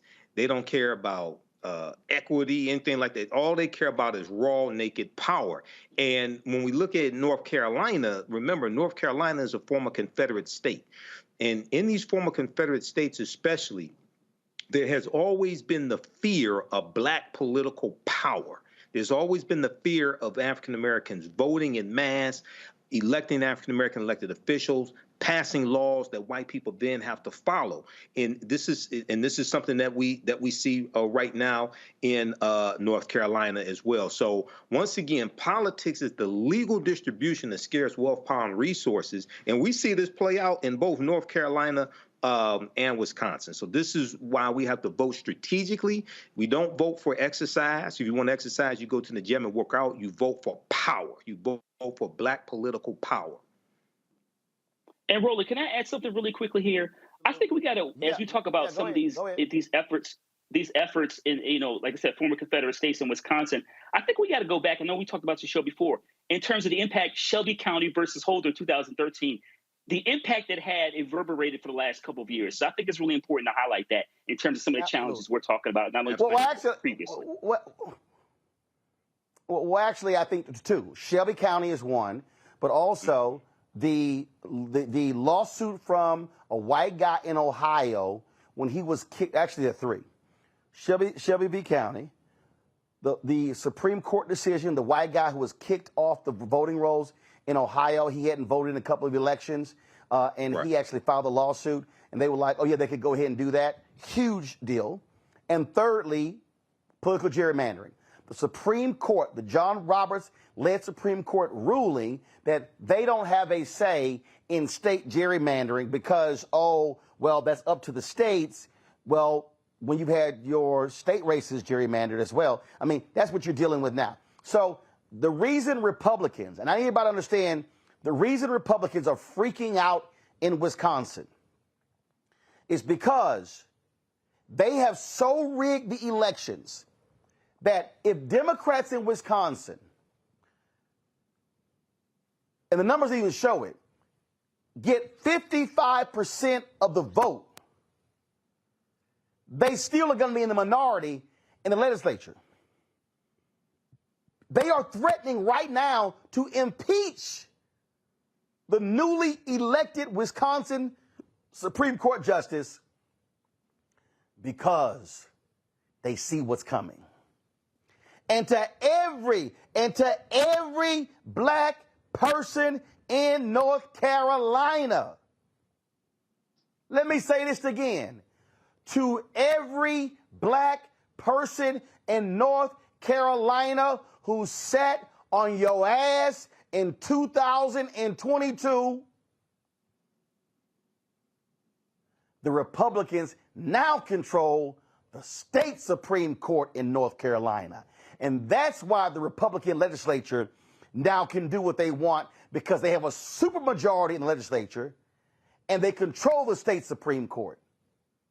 I keep telling all of y'all who are watching and listening, my goodness, please understand what is going on. This is a battle for power. Right. They want to control the laws. They want to control the money. They want to control the courts. And when we, as black people, sit our asses at home, when we do not vote in North Carolina and South Carolina and Florida and Mississippi and Louisiana and Texas and Arkansas and Tennessee, we make it easy for them to do what they do. I cannot say enough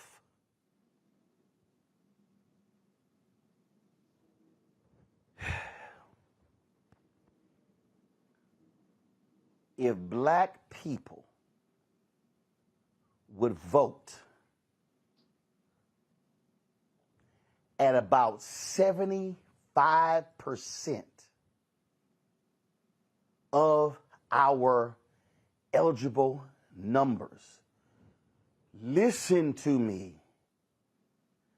I'm telling y'all, it's in the data. If we voted at 75% of our numbers, Mandela Barnes would be United States Senator from Wisconsin and not Republican Ron Johnson.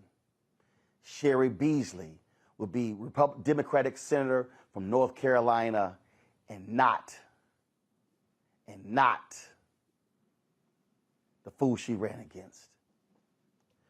If we voted our numbers, y'all, Republicans would not have a supermajority in Tennessee, would not have a supermajority in Florida. They would not have the numbers in Mississippi. Y'all, this is no joke.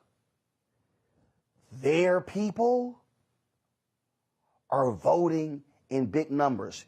And I'm going to say this loudly as possible to all of y'all. They are ready to show up and show out in 2024. And if they get the White House, and they already got the House, and they get control of the Senate, what y'all have seen in Florida and Texas is going to happen to the entire country. Larry, you're in Florida. Let these people know I'm not lying. Yeah, you're telling the truth, Roland. I'm experienced since I've been down there. The anti-black policies essentially become the template and adopted in other states like your home state of Texas, among others. And you're right, Roland. Listen, and I'm originally from the Northeast, so I've certainly no experience this kind of level of anti-blackness.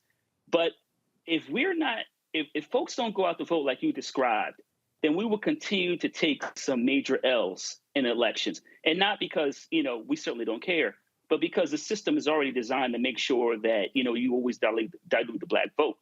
And I think a lot of things, Roland, for brothers and sisters who are watching the show, what Roland is saying has been proven by state legislators, making it, like we talked about North Carolina, purposely taking steps to make it more difficult for blacks and other minoritized populations to vote, for disabled folks to vote, and also for young people to vote. So if you don't believe Roland, look at what's happening in these other states like North Carolina, among others, in terms of making it harder for people to vote prior, leading up to election day and election day. No food, no water, all the other things efforts you see. This is an effort to make sure you don't go out to vote. So when you do go out to vote, like Roland highlighted, we can change the society and make sure that black folks have equal footing that they have deserved for the last 400 plus years. Michael, you're in Michigan. Yes. Outside of Detroit and Lansing and some other places, hell, y'all Alabama.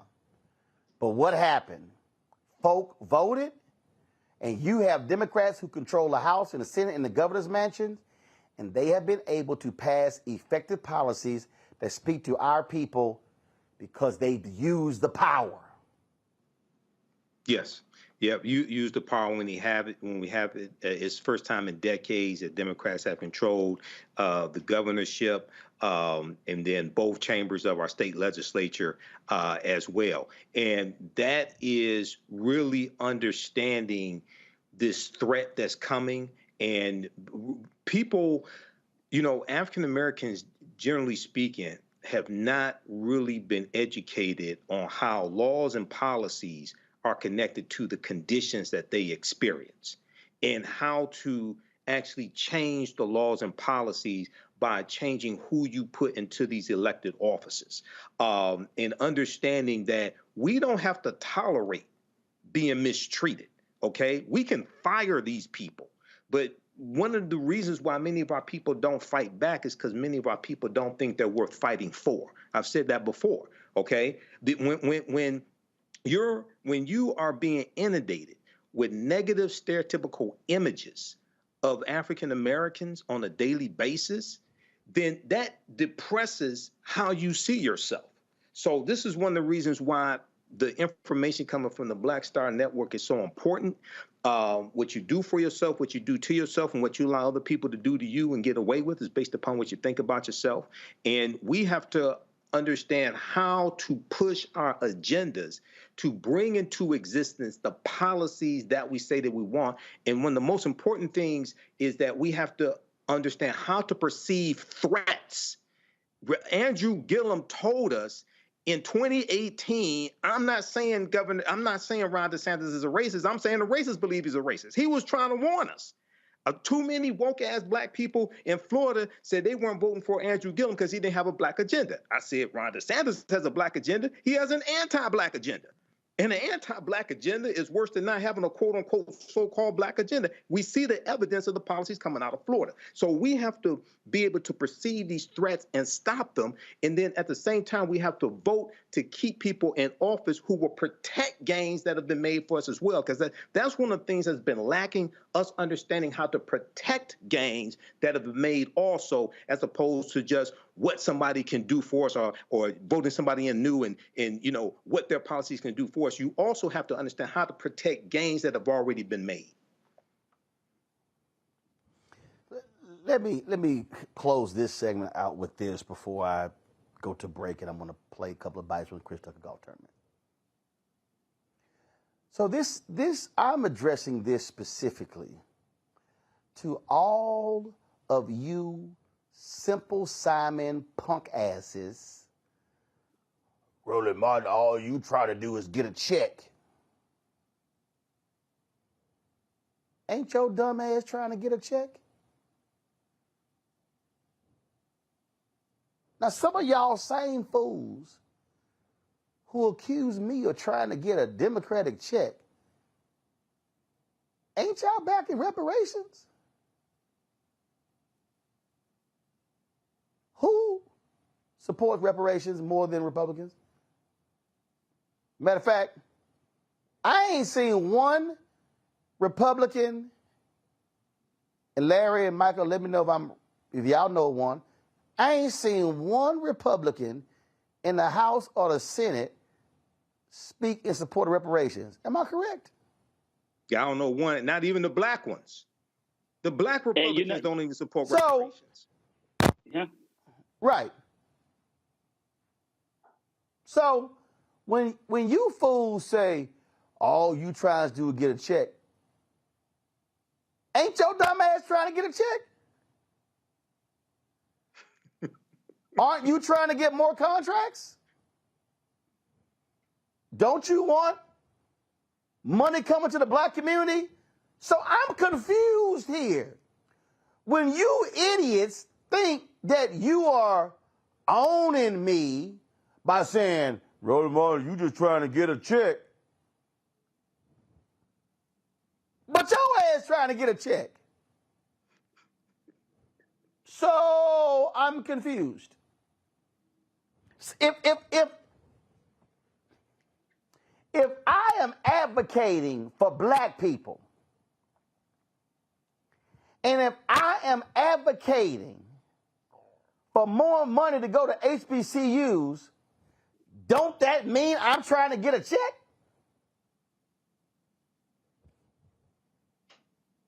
If I'm advocating for some of the $600 billion in the infrastructure bill to come to black people, is that not a check? If we trying to get health dollars, commerce dollars, Pentagon dollars, HHS dollars, labor dollars, agriculture dollars. Is that not a check? Absolutely. So I'm confused. So are they. How do you think that's a negative? Yes, I'm trying to get a check. And you same simple Simon punk asses.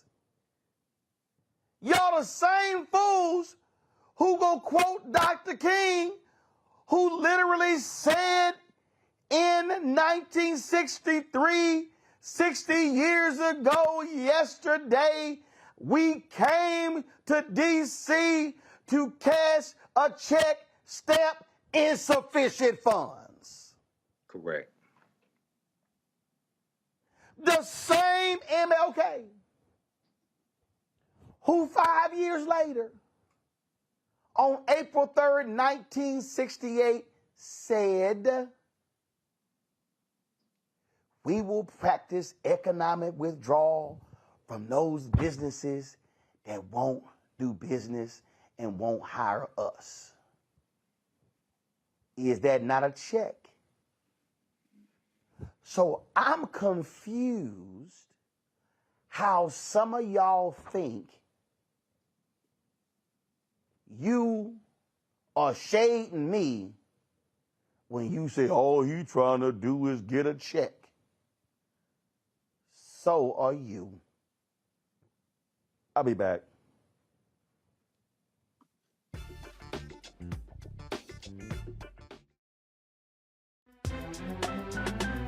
I'm Faraji Muhammad, live from LA. And this is The Culture. The Culture is a two-way conversation. You and me. We talk about the stories, politics, the good, the bad, and the downright ugly. So join our community every day at 3 p.m. Eastern and let your voice be heard. Hey, we're all in this together. So let's talk about it and see what kind of trouble we can get into. It's The Culture, weekdays at 3, only on the Black Star Network. Up next on The Frequency with me, Dee Barnes, we're going to talk to Leslie Segar, a.k.a. Big Les, and talk about her incredible career as a dancer, choreographer, and VJ of Rap City. Magic Johnson was there, so half the NBA was there. Iman the supermodel, so all the supermodels were there every day. Actors, right. Like it was a who's who of who's who. Right here on The Frequency in the Black Star Network. On the next Get Wealthy with me, Deborah Owens, America's Wealth Coach, I'm sure you've heard that saying that the only thing guaranteed is death and taxes.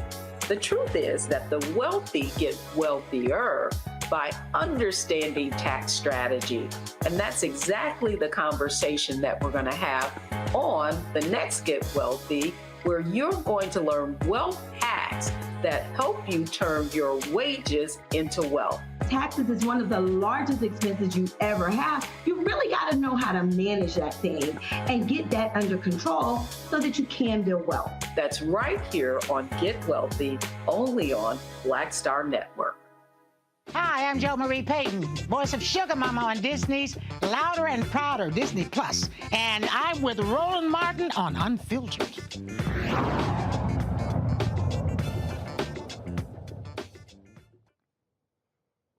All right, y'all. Monday, I hung out with Chris Tucker, this celebrity golf tournament, raising money for his foundation. It's helping kids all across Atlanta and across the country. And a couple of folks were there. It was great to see my man George Wallace. Check this out.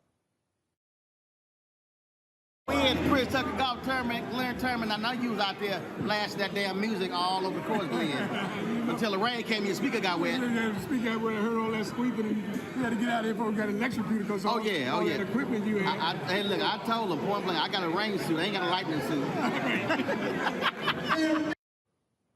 If it didn't come through, let me know. That was with Glenn Turman and Control Music. They haven't gotten the George Wallace, of course. George was absolutely crazy, as usual, being his George Wallace self.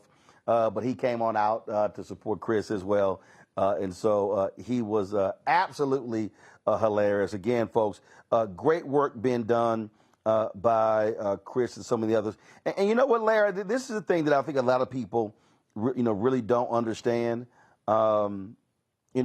People see a lot of these celebrities and they see them on red carpets and doing movies. But look, in the last 3 months, I played Chris Tucker's golf tournament, Cynthia Entertainer's golf tournament, Anthony Anderson's golf tournament, George Lopez's golf tournament, Steve Harvey, Lawrence Taylor, 6 different people. And the kind of work, the camps, the reading programs, it's so many things these folks are doing that a lot of people literally have no idea about, and it gets no attention. That's why we say rolling your platform is so important, because you're right. Been on the show a number of times. You've been a number of these, events raising money, and often these celebrities, these Black celebrities, other minoritized groups, not only they raising money rolling, they realize they have to make a difference. Right. So there's that added, kind of that Black tax, that added responsibility, realizing you have this celebrity, you've done well for yourself, but you got to get back to the Black community.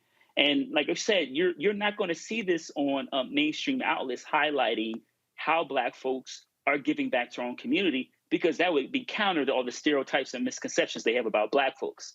So once again, I'm great to see these entertainers, athletes giving back to the Black community and to a lot of these really important endeavors. But once again, if you don't cover it, who's going to cover it? And the answer really is no one else.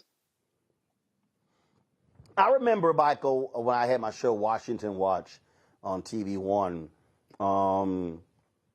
we went to the NBA All-Star Game in Los Angeles, and we did 2 shows.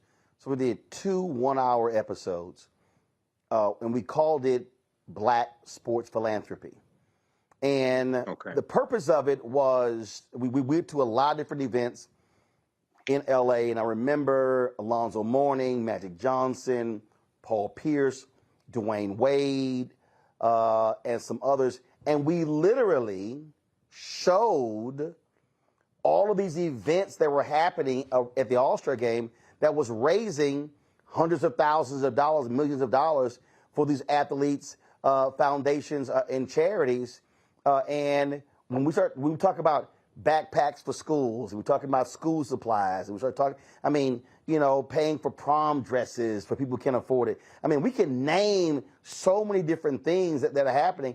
And I just think that our people need to understand, because I hate it when people go, man, do you damn Black celebrities need to be doing more? It's a bunch of folk who are doing stuff that they don't get any credit for, that people have no idea about, and so those things matter. Absolutely. This is another reason why African-American owned media is so important. And even if it's a celebrity entertainer who I may not like or may not agree with many things that they do or their lyrics, if they do something positive, I think that still needs to be highlighted also. Okay, because if they do something negative, it's going to be on all the blogs. It's going to be here and there and Shade Room, all this stuff, right? But a lot of times when they give the scholarships, when they help African Americans go to college, when they give the different funds, things like this, that gets overlooked. So that has to be highlighted. And this shows the power, one, of African American owned media to be able to tell this story. But 2, this is why our entertainers have to have the proper contracts. They have to be able to hold on to their money as well after they reach the peak of their career. So they have to have proper financial strategies and accountants and financial planners, things of this nature, to be able to hold on to that money so they can support our initiatives also. But this is extremely important. Indeed it is. Michael, Larry, we shall appreciate it. Thank you so very much. Folks, if you want to support us in what we do, please do so. And I'm going to say this, and again, it's several thousand of y'all watching, and we appreciate everybody who's given to the show, but I can't stress it enough. Ain't none of this stuff free. this live streaming, this live view, this LU800, the camera, the light, this hotel room, the airfare, none of this stuff is free. We can't cover the story. We can't have the Fearless Fund on, those two sisters. We can't have Representative Tennessee on. We can't have our guests on, folks, and stuff is free. And I'm going to tell you right now, the reason Ebony Magazine was so powerful because it had a circulation of 1.2 million, and black people were paying that $12 a year for that subscription to Ebony Magazine. They were paying for Jet Magazine. Yeah, we were paying for content. The Chicago Defender became the most powerful black newspaper in the country, the Pittsburgh Courier, because black people were putting their nickels and dimes together and buying those newspapers. Now, we don't charge for our content. I purposely chose not to do a subscription model because I wanted our news to be free for our people. I can't tell y'all how many mothers and fathers and children come up to me, and people who now are adults say, oh my God, I learned so much about politics and news and history from watching your show. But y'all, ain't no show if ain't no money. And in a couple of weeks, I'm doing another episode updating you on the advertising community, who supports us, who doesn't, who we've been meeting with, and we're going to do that once every quarter. But I'm telling y'all right now, it ain't easy. When I look up and I see these ads on Fox News, Mercedes-Benz sponsors a segment on The Five on Fox News. Absolutely opinion show, hardcore right wing, except for one progressive on the show, Jessica Tarloff, spending nothing with us. Nothing. I see PepsiCo, nothing. Toyota, black folks buy lots of Pepsi, lots of Toyotas. What's y'all black-owned media spend? Ford, Chrysler. I mean, we could just start going down the line. So your resources are critical. All I ask is, on average, $50 per person. If 20,000 of our fans annually gave $50, that's $1 million. That is huge. Our expenses, y'all, are $195,000 a month. I'm just telling you. That's just straight up. So, send your check and money order to P.O. Box 57196, Washington, D.C., 20037-0196. Cash App is $RM Unfiltered. PayPal is R Martin Unfiltered. Venmo is RM Unfiltered. Zelle is Roland@RolandSMartin.com. Roland@RolandMartinUnfiltered.com. And I got to shout out Jeanette Hawes, Timothy Davis, Cheryl Jackson, Jennifer Jones, Siobhan, DeMarcus Dandridge, James, Jamal Drake, Rob Prelo, Charles Radcliffe, Michael Potts, Christy Merriweather, Sheila Giles, Sherlane Carrington, Michelle Embry, Etta Hassan, Leslie, Bill Snuggs, Elgin Jennings, Nathaniel Ards, Madonna Miller, Laverne, Betty Demps, Lance Reese, Yolanda Miller, Keith Simmons, Dobie Gavin, Stephen Campbell, Jeffrey Carter, Rita Wallace Moore, Andre Wilson, Frank Williams, Nina Carter, Sean Nash, Gail Wiley, Donald Rush. All those folks who have given to the show on Cash App, and I absolutely appreciate all of you. So, folks, please support what we do. Be sure to get a copy of my book, White Fear, How the Browning of America is Making White Folks Lose Their Minds. All proceeds come right back into the show as well. Books A Million, Barnes & Noble, Amazon, Target. You can download the audio version on Audible. All right, folks, back in studio tomorrow. Can't wait. Until then, holla! Folks, Black Star Network is is. Hold no punches. I'm real revolutionary right now. Support this man, Black Media. He makes sure that our stories are told. Thank you for being the voice of Black America, Roland. Stay black. I love y'all. All momentum we have now, we have to keep this going. The video looks phenomenal. See, this difference between Black Star Network and Black-owned media and something like CNN. You can't be Black-owned media and be scared. It's time to be smart. Bring your eyeballs home. You dig?